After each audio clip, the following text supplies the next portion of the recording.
Muy buenos días, son las 7:04 de la mañana. Continuamos con estas entrevistas, esta serie de conversaciones con los candidatos a la presidencia de la República, que el próximo 31 de mayo debatirán sus ideas ante los colombianos para que sean votados para ser el presidente o la presidenta de Colombia para el periodo 2026-2030. Estamos hablando también con los candidatos y con sus fórmulas a la vicepresidencia. Paloma Valencia, muchas gracias por estar aquí. Juan Daniel Oviedo, bienvenidos. Gracias, María Alejandra. Felices de estar contigo y con toda la audiencia. Emocionadísimo de estar acá. ¿Muy emocionado? Sí.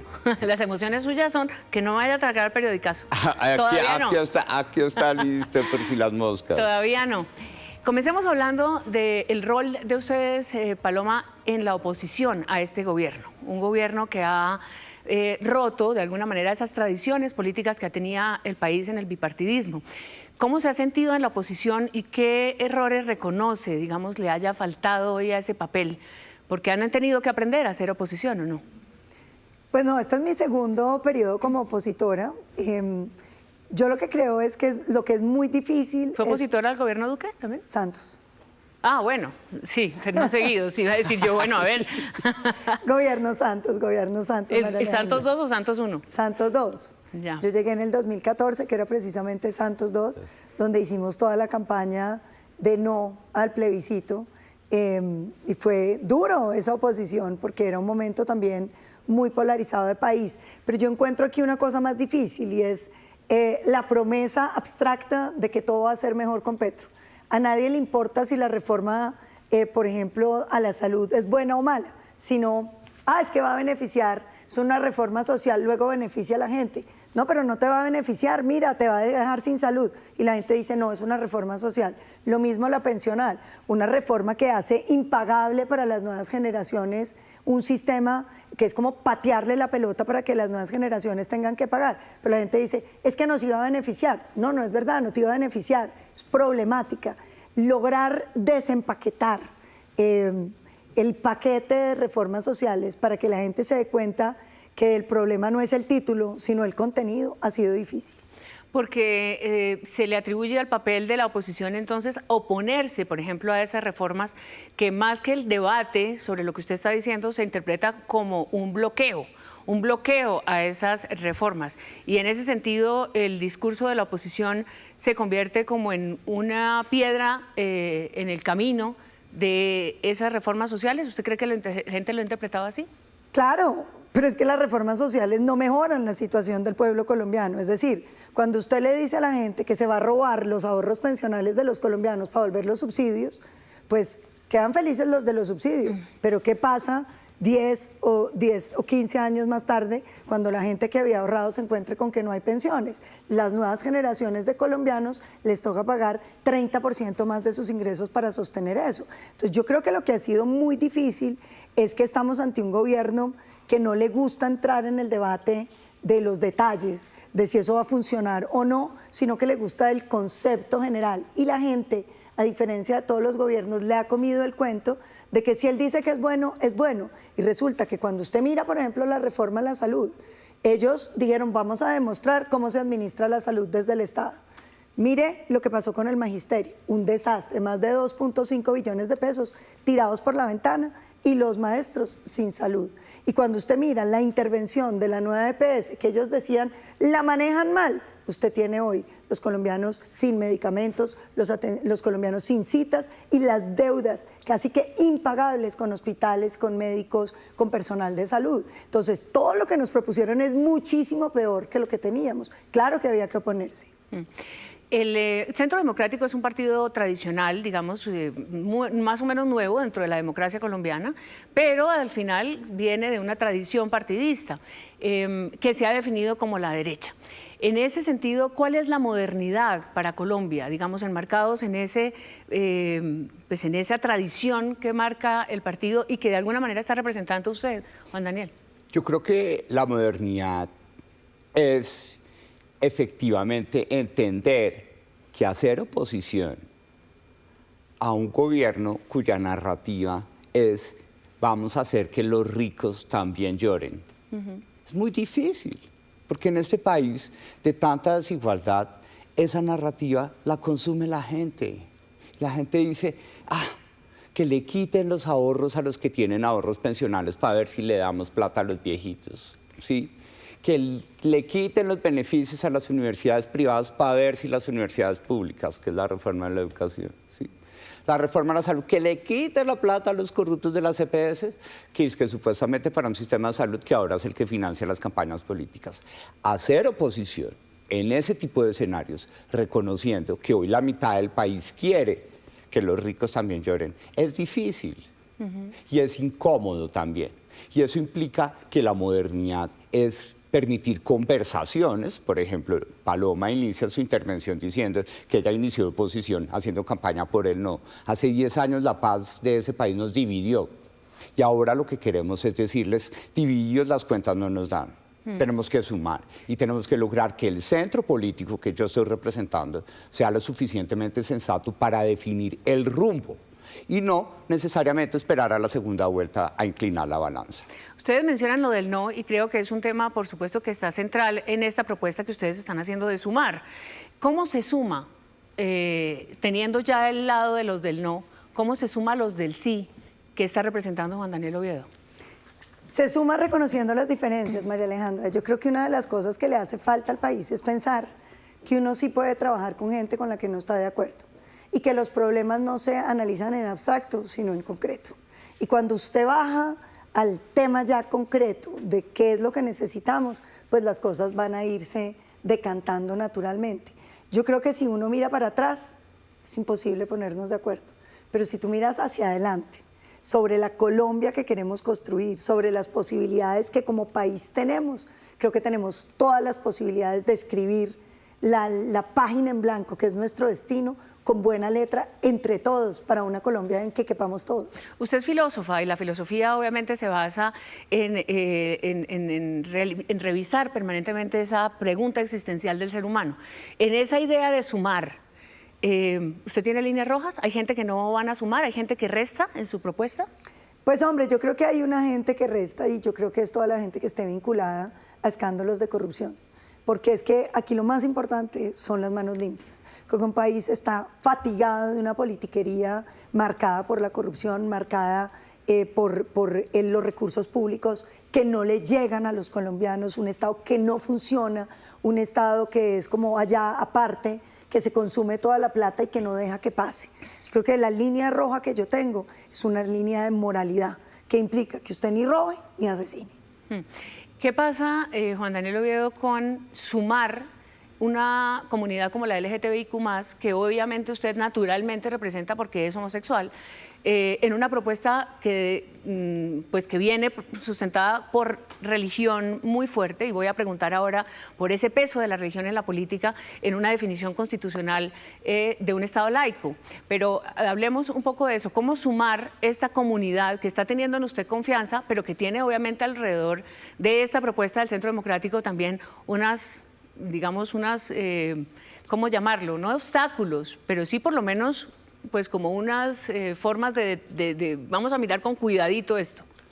Bueno, no, yo creo que ahí, esa es una excelente pregunta porque yo creo que Colombia tiene que darse cuenta que hoy sumar en la conversación que estamos haciendo Paloma y Oviedo no es buscar el argumento para decir, como me lo dicen a veces en redes sociales, es ¿usted qué hace con la gente de los falsos positivos? Todavía somos ese país, ¿sí? Que cree que todavía hay gente que estuvo de acuerdo con los falsos positivos cuando hoy nadie quiere que eso vuelva a suceder, ¿sí? Entonces necesitamos entender que aquí hay una mujer inteligente, líder de un partido institucional del país de derecha, la segunda fuerza política más importante del país, que tiene ideas liberales. ¿Qué oportunidad más grande para que podamos establecer conversaciones con todas las distintas realidades del país, como por ejemplo la mía? Porque sí, yo soy homosexual y quiero también ser la voz de la población con identidad de género y orientación sexual diversa del país, porque para eso estoy acá y para eso quiero ser el vicepresidente de todos los colombianos, en todas sus versiones. Y se suma de una forma muy sencilla. Ya es evidente que aquí el sesgo, porque todo el mundo dice, no, el centro democrático va a llegar a borrar completamente las diferencias. Por Dios, eso ya está en la Constitución, está en la ley, y somos un partido de derecha y una vocación de centro política emergente, porque no voy a decir que ahora soy el líder del centro, soy una voz emergente del centro, que quiere respetar las instituciones del país, y eso implica reconocer que la identidad de género tiene protección constitucional reforzada y que tenemos que estar preparados como Estado para gestionarlo de forma inteligente, lejos de esos fanatismos religiosos o ideológicos que nos distraen. La prueba es el país en el que estamos hoy, en una lucha de debates ideológicos tremenda. En una lucha de debates ideológicos, y quizá por eso yo tengo aquí la Constitución, porque estaba revisando justamente esa forma de abordar el concepto de los derechos. Y creo que ahí, cuando se habla y se simplifica también en la mirada de si esto es de derecha, si esto es de izquierda, si esto es una campaña absolutamente ideologizada, yo no creo que los ciudadanos en la calle tengan esa preocupación de si de la izquierda y de la derecha, pero sí es una preocupación por sus derechos, por no retroceder. ¿Qué derechos de la comunidad LGTBI, por ejemplo, faltan por reconocer y estaría dispuesto el gobierno de Paloma Valencia a promoverlos? Yo creo que la Corte Constitucional ha sido suficientemente amplia y nuestro compromiso es honrar la Constitución y la ley. Que hay un tema que sí es fundamental y es la autonomía de las familias y la no ideología de género. ¿Qué es la no ideología de género? Para ser absolutamente claros, es que usted no le tiene que poner a los niños unas cargas que no tienen. Un colegio tiene que estar listo para lidiar y para tener un entorno seguro para cualquier niño y que no sea susceptible de discriminación nadie. Y otra cosa es que para hacerlo usted tenga que generarle, digamos, un conflicto con su género a todos los demás niños. Eso no lo vamos a hacer de ninguna manera. Somos absolutamente respetuosos de los niños y de las familias y respetuosos de toda la jurisprudencia de la Corte Constitucional. ¿Por qué vinculamos a los niños al hablar de derechos de la comunidad LGTBI? Porque yo creo que ese es el gran debate que ha habido. A propósito de las cartillas y lo que se llama la ideología de género, María Alejandra, que es un gran debate sobre todo en los Estados Unidos, que es la promoción activa de que casi que usted tiene que cambiar de género, que hizo que los índices, por ejemplo, de cambio de género en los Estados Unidos, sobre todo en niñas, se dispararan, fuera, digamos, de lo que era que sucedía. Entonces, la pregunta es, eso se convirtió como una especie de promoción, de activismo, para que la gente sintiera que tenía que cambiar de género para como empatar. Eso no lo vamos a hacer. Ese debate, por ejemplo, que fue muy actual en la discusión del no, ustedes lo promovieron también y el Acuerdo de Paz no promovía eso, y eso creo que es un hecho. Sí, eso está clarísimo. ¿No? Y esa discusión de la discusión de la ideología de género en el Acuerdo de Paz ya es discusión del pasado, porque el bloque de constitucionalidad quedó conformado. Y lo que sí hay que reconocer es que la guerra de este país le dio más duro a la población con identidad de género diversa, punto. Hay que hablarlo claro. Y eso es lo único que se buscaba en ese escenario. Pero frente al tema de los niños, hay que hablarle claro a la gente. Me la tienen montada diciendo que yo estoy promoviendo el cambio de sexo de los niños, por Dios, ¿sí? Cuando soy un representante del centro político que respeta las instituciones y que reconoce que la identidad de género diversa es un sujeto de protección constitucional reforzada y que la Corte ha dicho que la autonomía de esa decisión es máxima y que los niños tienen que estar acompañados con el consentimiento de los padres por el principio de autonomía progresiva. Pero que ahora movimientos cristianos saquen en redes sociales mentiras diciendo que yo estoy promoviendo el cambio de sexo es verdaderamente un ataque ramplón a la posibilidad de que estemos teniendo una conversación seria alrededor del país y de los derechos de las personas, la derecha y el centro, en una apuesta que quiere sumar y que quiere unir al país en paz. En esto de la religión, justamente lleguemos a un punto para pasar ya a las propuestas de programa de esta fórmula de Paloma Valencia y Juan Daniel Oviedo. Con el peso y el contrapeso, digamos, de los votos. O sea, pesa más, es una coherencia ideológica. Seguramente la derecha ha tenido tradicionalmente, por supuesto, una vinculación con la Iglesia y con la Iglesia católica en principio, pero también ahora con otras iglesias evangélicas y cristianas. ¿Pesa más los votos que, por ejemplo, sacrificar algún principio, o es absolutamente coherente esperar esos votos de las iglesias? Uno no puede sacrificar principios, María Alejandra, nadie. yo creo que eso es estafar al elector. Usted irse acomodando a lo que está de moda para que la gente vote por usted, eso sale mal. Sale mal porque usted tiene que ser quien es y que la gente lo conozca con lo que le parezca bueno y lo que le parezca malo. Que yo creo que lo que está cansada la gente es de que los políticos sean como un regalo. Usted no sabe qué viene por dentro. No, los políticos tienen que ser transparentes. Usted tiene que poder saber por quién está votando. Y yo creo que por eso una carrera política como la mía, de más de 12 años de ejercicio político, más no sé, 7 de columnas, yo tal vez es la persona que más ha escrito sobre todos los temas, me parece que eso le da claridad a la gente. Usted puede saber exactamente qué es lo que piensa Paloma sobre todos los temas. Y eso le permite saber, no me gusta esto, me gusta aquello, y sin embargo me como el plato. Es como un plato en un restaurante. Usted recibe y de pronto no le gusta la ensalada, no se come la cebolla, pero se le gusta el plato principal y lo pide. Creo que así tiene que ser la política. Tiene que ser íntegra, tiene que ser transparente y tiene que ser sincera, verdadera. A mí, yo odio los políticos que son políticos modelo, que se ponen la ropa que está de moda y la desfilan como si la hubieran tenido siempre. Y además para el los elector... que se hacen modernos, porque pues uno también se puede vestir a la moda. Pero no está hablando de esa moda, está hablando de la moda... Pero a mí lo que me gusta, lo que acaba de decir Paloma, es que sí, lo que nosotros venimos acá es a servirle a la gente en la mesa las soluciones, como platos de comida. Pruebe y entienda qué es la economía formal, qué es un entorno seguro, qué es un caldono seguro, por Dios, ¿sí? Qué es una vía pavimentada cuando en realidad la gente está aguantando hambre y chupando inseguridad simplemente porque la vía no está pavimentada. Y eso es lo que nosotros queremos venir a hacer.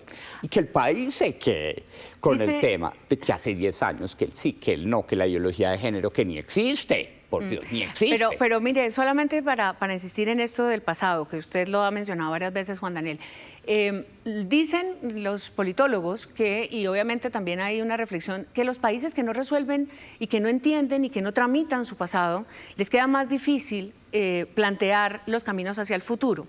Y yo quería con esto preguntar es, ¿qué vigencia, hasta qué punto van a tener vigencia, digamos, los liderazgos políticos? Ustedes son de una nueva generación, ustedes están alrededor de los 50, como estoy yo. Y esto significa también que hay una mirada diferente pensando en un país distinto porque vienen los de 40, los de 30, los de 20, que nos están empujando a una velocidad increíble. ¿Hasta qué punto sigue vigente un modelo que echa para atrás permanentemente a los liderazgos? Y se lo pregunto claramente, obviamente usted sabe por qué le estoy preguntando esto, ¿hasta qué punto sigue vigente y seguirá vigente en liderazgo de la derecha en Colombia el presidente Álvaro Uribe? Hasta que la gente lo quiera. Es que María Alejandra, uno no se retira de la política cuando la gente quiere seguir votando por usted, cuando la gente siente la energía y quiere seguir su lineamiento. Yo soy uribista y soy orgullosamente uribista. Algunos dirán, a mí no me gusta que Paloma sea uribista, pero todo el mundo sabe que yo lo soy. Pero de malas, ¿no? Sí, o sea, yo creo que aquí de lo que se trata, María Alejandra, es de entender, y yo difiero de eso, yo no creo que uno pueda resolver el pasado. Eso es la gente que se la pasa haciéndose psicoanálisis para tratar de guardar en la bodega del pasado todo lo que no le cabe. Uno tiene que tratar de solucionar el pasado, pero solucionándolo haciendo hacia adelante. Porque la única manera de cerrar las heridas del pasado es remediando los problemas que tenemos hoy. ¿Cuáles? La pobreza. Usted no puede tener 5.600.000 colombianos en pobreza extrema. No es aceptable. Usted no puede tener un país donde el secuestro ha crecido más de 110%, donde en este gobierno hay 40.000 homicidios. Usted no puede seguir teniendo 21.000 pelados en menos de este gobierno que han matado. Ese no es el país que nos merecemos. Y que han reclutado otro tanto. Y que cada 20 horas están reclutando un niño. Usted no puede volver a tener la época donde Cali el año pasado, 5 atentados terroristas en una ciudad como Cali. Eso no es lo que queremos y eso hay que solucionarlo y eso implica uno ser capaz de decir las cosas que no están funcionando, como la paz total. Bueno, vamos entonces a hablar, a disgregar un poco de todo eso. Sobre la pobreza, sobre la desigualdad, las acciones específicas de Paloma Presidente en el 2026. Mire, nosotros necesitamos un país seguro para que podamos tener un crecimiento económico. Nosotros vamos a buscar que este país vuelva a crecer económicamente, que volvamos a tener empresas que estén saliendo adelante, que generen empleo, que paguen impuestos. Con eso vamos a tener un Estado pequeño para que no se dilapide la plata en entidades, en ministerios, en embajadas, en peluqueros. No, que la plata esté para los bienes públicos, la educación de calidad, la infraestructura, las vías terciarias y para una política social de fondo. Nosotros queremos reemplazar Familias en Acción, que lo mataron. ¿Qué queremos? Que haya un subsidio para las madres cabeza de hogar, que implique no solamente subsidios, sino acceso al crédito, a la formación, al empleo. Queremos un subsidio para los hogares vulnerables de este país. Queremos pagar el subsidio del adulto mayor, pero sin robarnos la plata de los ahorros pensionales de los colombianos, llevarlo a 320.000 pesos paulatinamente. Y necesitamos sacar adelante la juventud. Hoy este país tiene 2.4 millones de pelados que no estudian ni trabajan. Necesitamos montarlos en tecnología y darle un brinco a las posibilidades de la juventud colombiana con las 3 E's: empleo, emprendimiento o educación. Hay una impronta, obviamente, del Centro Democrático, del uribismo y, para decir claro, de la derecha, concentrado en la seguridad. Sin embargo, el tema de la seguridad se ha convertido, obviamente, en uno de los principales asuntos para debatir en esta campaña electoral. ¿Qué hace diferencia hoy ustedes que tienen esta impronta de la seguridad distinto a la propuesta de fortalecer la fuerza pública, de ampliar el número, digamos, de efectivos de la fuerza pública? ¿Qué hace diferente la mirada? ¿Qué se ha aprendido de esa seguridad hoy en el 2026? Yo le diría que 3 cosas esenciales. La primera, que la sustitución de cultivos, que tiene que ser forzosa, tiene que ser generosa. A usted no le sirve de nada sustituirle a un campesino para que vuelva a la pobreza, porque la pobreza lo devuelve a la ilegalidad. Necesitamos transformación productiva en el campo. Es decir, usted siembra aguacates, pero también es socio de la fábrica de aceite de aguacates que le permita volver a tener ingresos comparables. Necesitamos además justicia. La justicia empieza con que usted no lleve la criminalidad al Congreso, sino a la cárcel, porque es que este país ha venido reciclando una violencia tras otra. Pienso que hay que decir, ya no más, no va más, y este país empieza a aplicar la ley, que seguramente implica una reforma a la justicia que queremos consensuar con la rama judicial, porque es la que más sabe de justicia. Con ellos es que queremos sacar eso adelante. Y un tercer elemento que yo creo que es absolutamente fundamental, y es la seguridad jurídica de la fuerza pública. Usted no le puede pedir a los soldados y policías de Colombia que den una batalla contra la criminalidad y que sean ellos los que terminan en la cárcel. Yo le sumaría un tema que me parece importante en materia de seguridad y también con el tema anterior, y tiene que ver con que también esa propuesta de seguridad total es una propuesta inteligente en el sentido en que reconoce que lo que tenemos hoy es una criminalidad fragmentada en todo el país que funcionan como negociantes. Entonces necesitamos ir detrás de la plata de ellos y necesitamos crear una agencia integrada de información de inteligencia que la usemos para lo que es, para acabar los criminales y no para hacer chismografía política como pasa en este gobierno. Tenemos que hablar que además nos permita romper completamente cualquier canal de comunicación entre la informalidad y la ilegalidad, porque parte de la solución de la pobreza que tenemos con Paloma es formalizar la economía y gobernar la informalidad adecuadamente. Y ese sí es un tema fundamental, María Alejandra. Si usted me pregunta, ¿cuál es la prioridad que tienen Oviedo y Paloma para el próximo gobierno? Los informales. Ese señor que vende empanadas, la señora que vende tintos, el pequeño comercio, que hoy no tiene acceso al crédito, que hoy no tiene garantías, bueno, que hoy no tiene seguridad social. Generación de economía legal. De finanzas legales en este país. Lo triste de este gobierno es que dijo, ay, los berracos informales los vamos a llamar mejor economía popular. Pero ¿qué ha hecho este gobierno? Lograr que se lave toda la plata de esos delincuentes que se benefician de la supuesta paz total a través del contrabando. Bueno, por eso aparece el lavado de activos, y el contrabando es lo que se vende en la calle. Voy a preguntarles un par de cosas de hoy. Entonces, ¿usted se reunió con Abelardo de la Espriella? No. ¿No? No, no me he reunido con él. Me lo encontré en la Virgen de los Milagros, de los Remedios en La Guajira.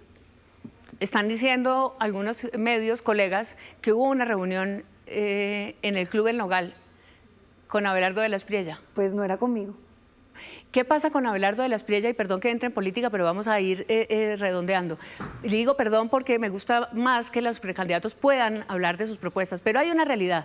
Ustedes están peleándose el paso a primera vuelta con una propuesta que se ha dicho más de extrema derecha, de un candidato que ha aparecido recientemente en la política. ¿Ustedes cómo ven esa división, entre comillas, que hoy tiene este espectro, digamos, del antipetrismo? Yo creo que es natural que la gente tenga opciones y que las evalúe. Mi papá decía que la política es como el lema de los cigarrillos piel roja, fume y compare, y creo que lo que los colombianos tienen que hacer es comparar las propuestas y dejarse enamorar por aquella que represente el destino que quiere, la Colombia que quiere.